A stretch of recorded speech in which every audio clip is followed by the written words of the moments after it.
All right. So this was asked of me to do a video on the different arms builds for the season and which ones I prefer and whatever, and the rotations in them. But I think this is also a good time in terms of like right now, at least for the season, a lesson in how to figure out what's best. And you can see here, I have a bunch of different numbers and everything over here. And essentially, what these are is these are the abilities based by themselves.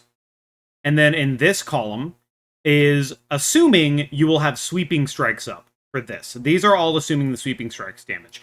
And we need to know when we talk about sweeping strikes is, as you'll see down here, it makes your next ability hit within 8 yards for 75% damage.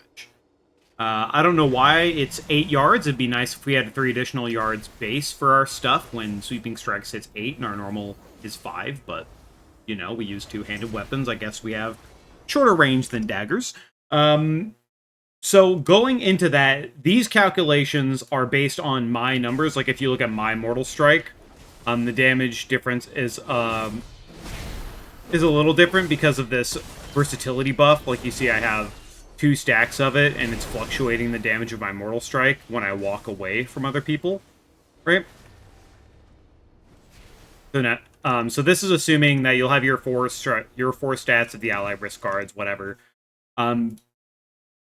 But this is where I got my numbers from, because basically I just took the base numbers that I had, and then that'll apply to everybody, right? So here's the numbers, actually, and using these numbers, you can figure out what do I press, when do I press it, and the main difference in AoE, realistically, is whether or not you're playing Fervor of Battle, or you're just playing like a standard build, or like a hybrid build, or even if you're playing something like this build, which is a Juggernaut, a Juggernaut style build, where even if you're playing this, the priority remains the exact same. So let's go over our AoE priority first and foremost, and then we'll go into the different builds. And using the numbers I have here on screen, we'll just kind of talk about it. So, actually, no, we'll just talk about it twice. The first time is just normal, and the next time is whether or not you're using Fervor of Battle, because it applies to everything. So, we're going to assume that you are going to play a normal AoE build with Sword of Storms and, like, and Sudden Death, and you are not playing with Fervor of Battle. This will be your Bladestorm Hybrid, your Juggernaut, your Merciless Bonegrinder. All 3 of those. I'll go over the different builds in this as well, but this will lay the groundwork for everything.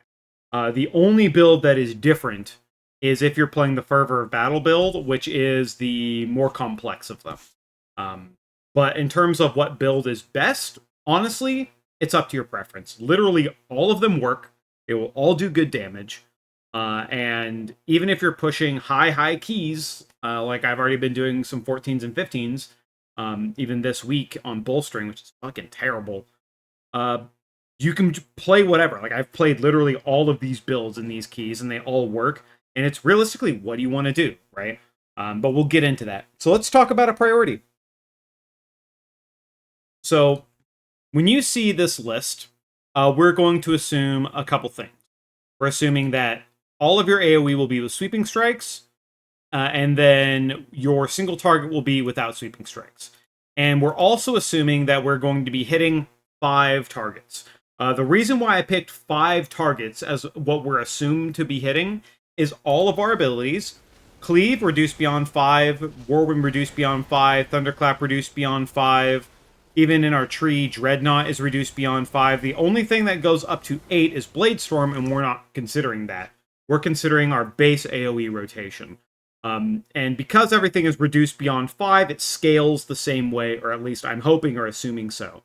And the only other thing to consider before I go into it is how I did the calculation for the overpower damage. What I assumed is happening with overpower when you hit it with Sweeping Strikes is the hit from overpower. The Sweeping Strike hit from it, because Sweeping Strikes has a 75% damage reduction on the second thing you're hitting. The hit, I assumed, is going to get that damage reduction in this Overpower 5. So what I did was, okay, I took, this is the Sweeping Strikes Overpower. I added the Dreadnought damage to 5 targets, and then I just added the Dreadnought damage to 5 targets again, because I do not think that the hit from the second overpowered Sweeping Strike Dreadnought wave is being diminished by 75%. I could be wrong, and that calculation could be a little off. That is possible, so take this with a grain of salt, but that is what I did for this. But the easiest way we can look at this is by how much damage each ability does, we put it on a priority. Our first priority is spreading deep wounds to everything. And if we're assuming we're going into a pack where we're going to Roar or Warbreaker or Bladestorm, we're assuming everything is already hit with deep wounds. So we don't have to consider casting Cleave first. So what is the first thing we should press? What does the most damage for us if we go into a pack? And that would be if you're running Sweeping Strikes, Whirlwind. So our non-fob, or our standard Prio in AoE is deep wounds, any source, cleave, whatever, Sword of Storm's Whirlwind. All right, what is the next available highest damaging thing we have? That would be a 2-stacked of Martial Prowess, so it buffs the cleave damage, right? That'd be a 2-stacked of Martial Prowess cleave, so we're going 2-stack cleave. Actually, you know, I'm wrong. That was actually incorrect. So if my calculations are correct, then the next strongest thing we can cast is Overpower plus Dreadnought with Sweeping Strikes. And we're assuming if we're in AoE, we have Sweeping Strikes. That is so it goes from Deep Wounds to Whirlwind to Overpower plus Dreadnought. So, from there, we will be casting Overpower plus Dreadnought twice, obviously. OP plus DI. Because we have 2 charges, we can cast it twice. It does the most secondary most damage behind Sword of Storms. What is our next available thing to cast that will do the most damage? At this point, we'll have 2 stacks, so it will be Cleave. 2-stack Cleave. From here, we just simply go down the list, right? From here, we look down. All right, we can see that Cleave base at 5 targets does more damage than Thunderclap. All right, so the next priority here is Cleave by itself. And then the priority after that would be brain, Thunderclap, T-Clap. The next priority after that, in terms of going all the way down in AoE, would be Mortal Strike, and then after that, Slam. This is what our AoE standard priority looks like. From top to bottom, if you can Sweeping Strikes Whirlwind in AoE, you press it. It is the best button you have. This will be... honestly, I think... Here, I'm going to remove this, just because it makes more sense this way. Assuming you have a charge of Overpower and Dreadnought, you send it always. But this is our AoE rotation. This is how you do the most damage in AoE, right? The only other difference we have to consider is the Fob Prio. Because the Fob Prio is slightly different, mainly because we do not have the Sword of Storm's Whirlwind damage to play off of. We're playing off the Fob. What I did here is for the Fervor of Battle Whirlwind damage, I took the Slam damage, and then the Slam damage to 5 targets with Sweeping Strikes, because you will be Sweeping Strikes if you cast Whirlwind with Fervor of Battle. So this means that I added the Fervor of Battle Whirlwind damage to the times it by 5, and then added the Slam damage because you will be hitting both targets with Slam, the primary and the secondary, with the 75% loss. And that makes this one 2,295, or 229,000 damage. So We go to Fob Prio, which is Deep Wounds. Deep Wounds is always our prio in every single pack, regardless of what we do, because of our mastery, which just flat increases the amount of damage the enemies are taking. It is very important. Applying Deep Wounds normally happens through your Bladestorm in an opener, but applying it means that you will have a but going in and applying Deep Wounds means everything just takes more damage from everything.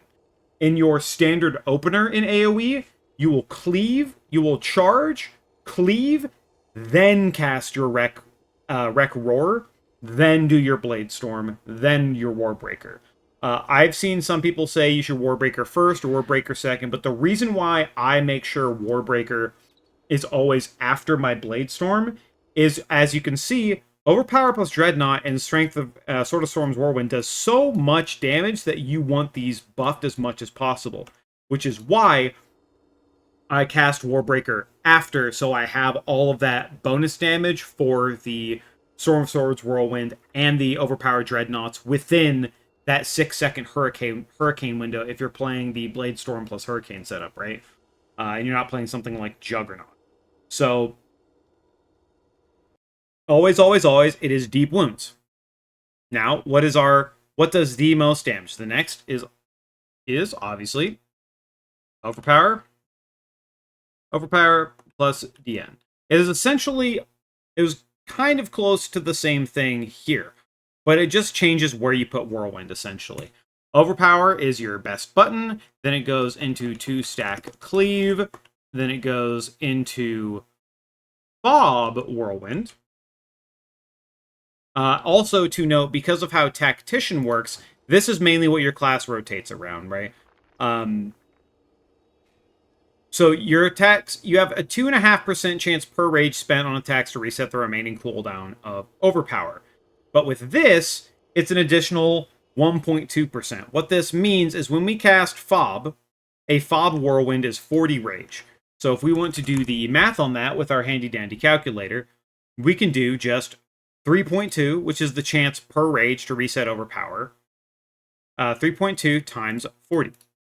So that means every time we spend 40 rage, we are guaranteed a proc of Overpower, which is why things like buffing the rage cost of Thunderclap and buffing the rage cost of Whirlwind is so important in our current rotation, mainly because it guarantees us this proc. If we did this proc at 30 rage, you can see it's 96% chance, but if we sent something like Slam, there is a chance that it's still not guaranteed, so we don't have it guaranteed in the rotation.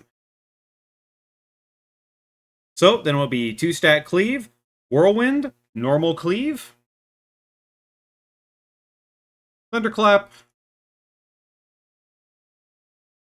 MS, and Slam. So one of the things some of the non-Fervor of Battle things run is you'll notice that my Slam is weaker here with this Juggernaut build, because I'm assuming I'm just not going to be pressing Slam. So, when you are running these builds, Slam still is very weak unless you decide to prioritize it. You can min-max damage slightly in keys for a single target if you Thunderclap for the Rend application, and then start using Slam as your filler. But once again, Slam doesn't have the guaranteed 100% chance to reset your Overpower proc, which is why some people just don't use Slam at all, because it just fits better in the rotation with the amount of rage we currently have. So going into the next seasons and going into the War Within, they've actually changed our rage economy and changed Tactician a lot, so that won't be the case going into the next expansion. But for now, this is what we're working with, and this is your AoE priority. If you're running the standard build or the Fervor of Battle build, you're running these specifically, and these are your focus, right? This is your focus. I don't have Bladestorm in there. I don't have Warbreaker in there. I'm not talking about Roar. Realistically, you send these when they're up. If Roar and Bladestorm are close, if you're playing like a hybrid build like this, you just try and send Roar with Bladestorm. That way you have the damage amp on a bunch of targets with the Roar doing damage, with Bloodletting crits, all that stuff with the stacking damage from Hurricane. But this is your standard rotation. Now that we've gotten the math out of the way, now that the math is out of the way, there are 4 separate builds I want to bring to your attention. And that is the Juggernaut Hybrid build, or the Bladestorm Hybrid build, Juggernaut, Merciless Bonegrinder, and Fob, which is the Fervor of Battle build. So since we've gotten this math out of the way, what I'll do is, honestly, I'll just put all of this in the description, and then in the description as well, I will put the codes for all of these builds. But before going into them, like I was saying before, it literally doesn't matter what you play. Just play it good. It literally doesn't matter. All of these builds are fine. They all work, unless you're trying to push, like, Idle or 1% keys or whatever. It's not going to fucking matter. So realistically, find one you like, find one that works good for you, and just run that. For a while, I've been running the Juggernaut build because I've been a lazy piece of shit, and even though having Fervor of Battle in this build might be a slight AoE DPS increase based on this and that and the other thing, I've just been a lazy piece of shit and running Juggernaut. However, I'm probably going to be running the Bladestorm Hybrid most of the time now, and Deswind did a... This build is from Deswind, who just kind of optimized our... the APL for our AoE versus single target, and how much we can get... how much more AoE damage we can get without losing much single target, and it wound up being this build here. So this is the Bladestorm Hybrid. But all this build is we will be following our standard priority, and you will try to, if you can, combine Thunderous Roar with Bladestorm, especially with Anger Management. These two can have a cooldown pretty close to each other.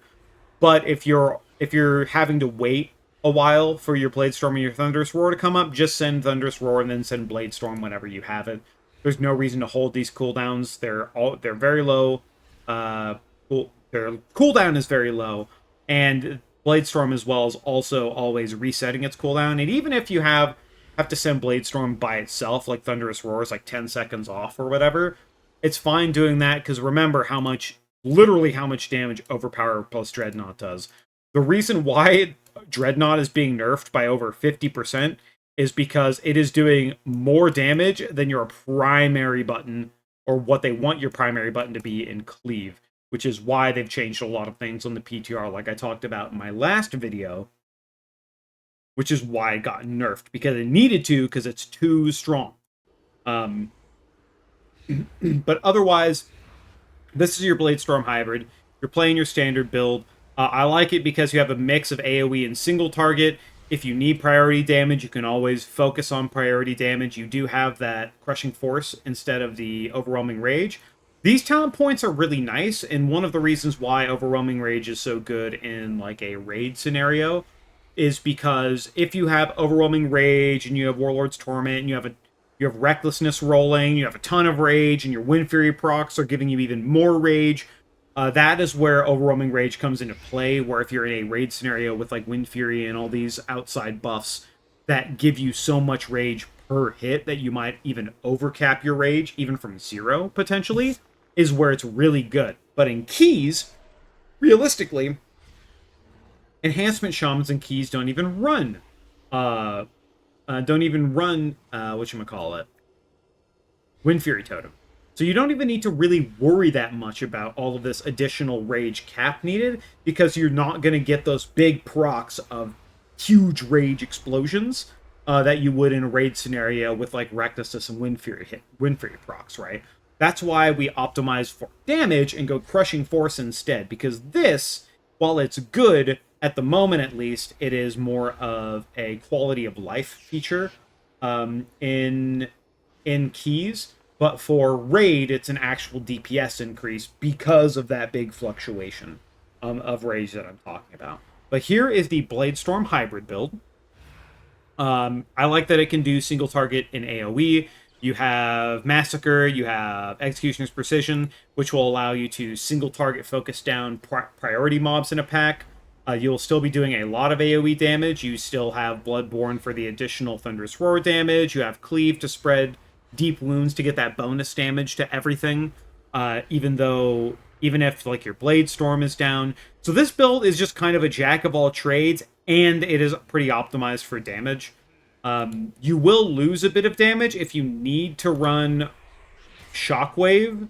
Like, let's say your group is very low on CC, you can run Shockwave by taking a point out of Uproar. It is a decent chunk of damage lost, but it is a larger chunk of damage lost if half your fucking team dies to something that you couldn't stop because all you had was Stormbolt and you needed to stop like 2 mobs from casting Tectonic Slam and Ruby Life Pools as an example, right? So that is a fine flex point. It is a damage loss, but you can't deal damage if you're fucking dead. That is the Bladestorm Hybrid build. It's what I'll primarily be playing.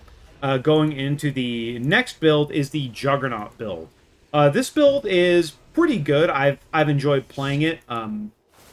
One of the downfalls of this build, or can be a downfall of the build, is there simply will be times where, based on our priority, you want to press Overpower or Whirlwind or Cleave.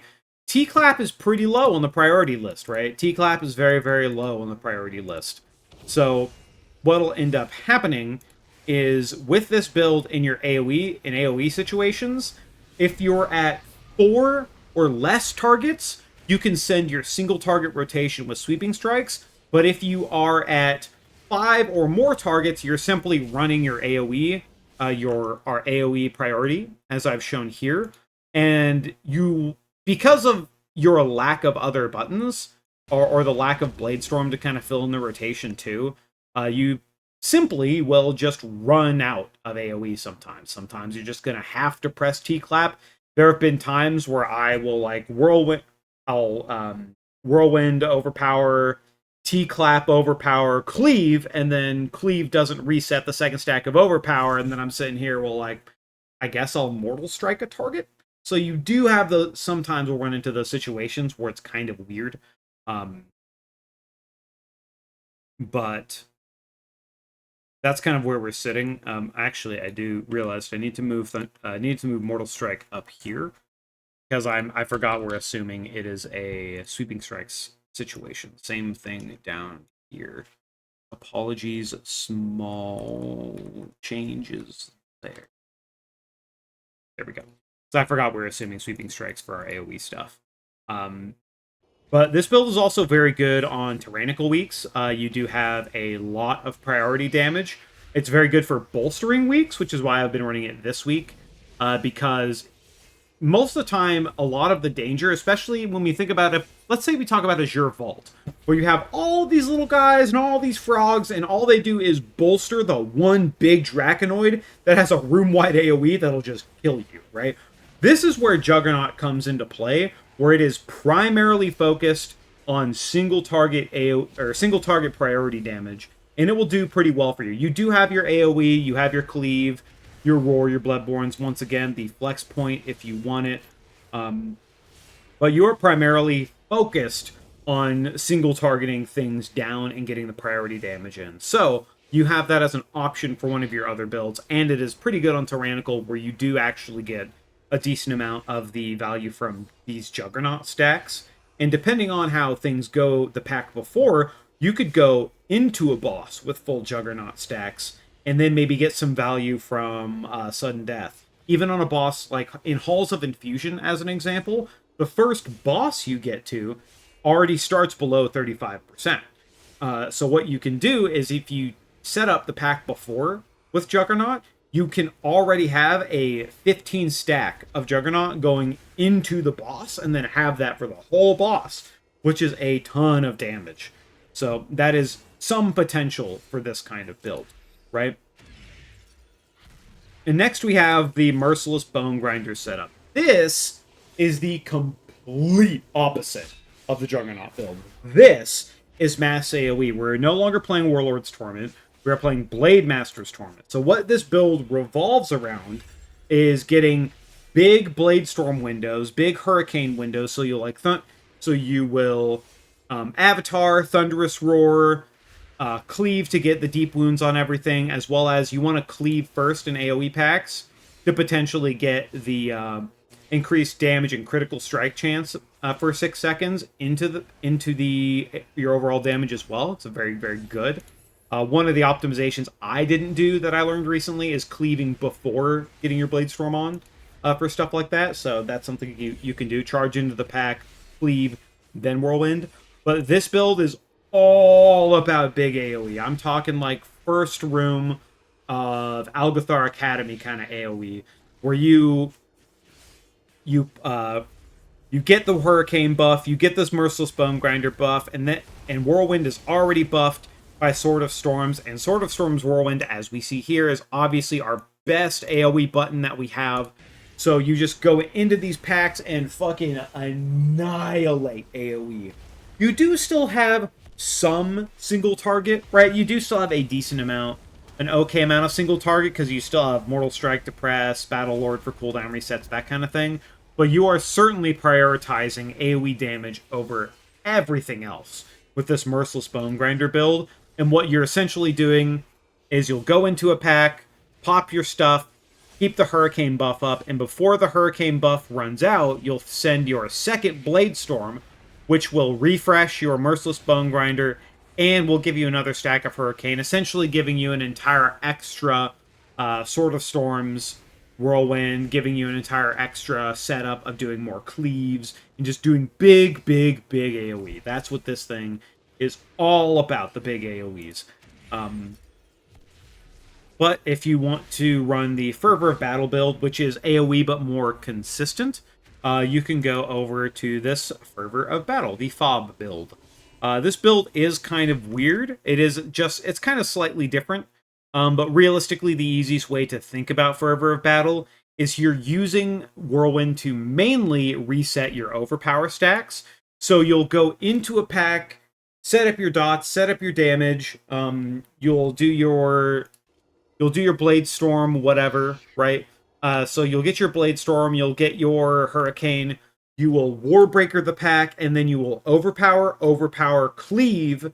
If that doesn't reset an overpower stack, then you're essentially going Whirlwind, overpower, cleave. If that doesn't reset, Whirlwind, overpower. So you're essentially using Whirlwind as your main AoE filler. You can send Thunderclaps as well if you're trying to spread bleeds, or Thunderclap should be one of the first globals that you have in these packs to set up your rend on all these targets. But it's all about just realistically, the build isn't about you. The build is not about you just spamming Fervor of Battle Whirlwinds. The build is about you using Whirlwind and having Whirlwind as a better AoE spender, so you're just prioritizing AoE a little more than you would be prioritizing single target. So overall, but that's what this build is, and you can try it.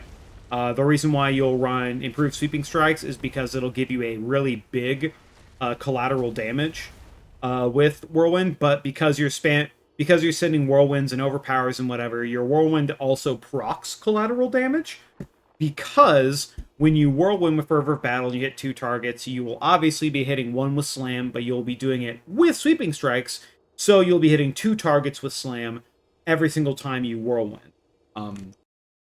But that's really it. That's all the, like, I might test, depending on how much health I need for some of these keys, it's possible that Anger Management Fury might be good, so I'm debating looking into that. But right now, these are the 4 builds I have for arms that I have been looking into, that I've messed with a little bit, and I personally am going to be focusing on this Bladestorm Hybrid build that was optimized by Deswind.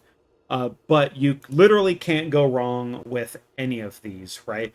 Let's say you're playing with friends that just play single target Paladin or whatever for some reason. Then you can go more AoE with Merciless Bonegrinder. But we have a ton of options. All of our options work, and they'll work in Fortified or Tyrannical.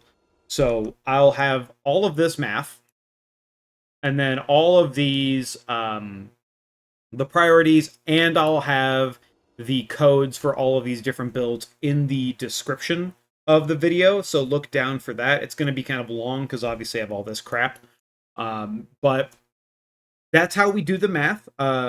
That's how we build our AoE priorities, and yep, that's kind of it. Everything that you need is here. All you got to do is follow it.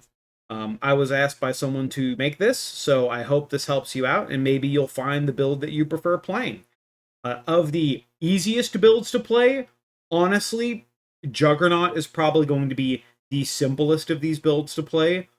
You'll run out of some AoE buttons, but Juggernaut is just, well, you're prioritizing stuff down, you're sending cleaves and sudden deaths, you'll send Whirlwind when it's up, and then if you're in a big pack, you'll cleave, and then if you're in a small pack, you'll MS.